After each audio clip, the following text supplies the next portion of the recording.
Hi guys, so kay daghan naman ang nakuan unsa nga tracker akong gamit. Mao ni siya guys. Tara. Live 360. I-download ni ninyo ha. Live 360 na siya. Ipang-download na ninyo kay gamit siya na siya. Mo-download mo sa inyo pero i-connect sa na ninyo sa cellphone siyang bana ha. Mag-download sa mo sa iya ani. Una ninyong buhaton once ma-download na.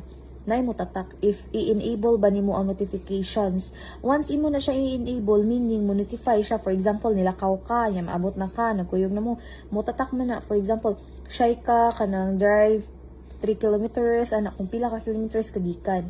So, mas better, i-off ni mo ang notification sa iya. Okay, sa imo mo tatak, kay ikaw may nag-track niya. So, sa iya ha, i-off to ni mo para di mo pop-up, kay mahibong niya siya, lan, ni pop-up.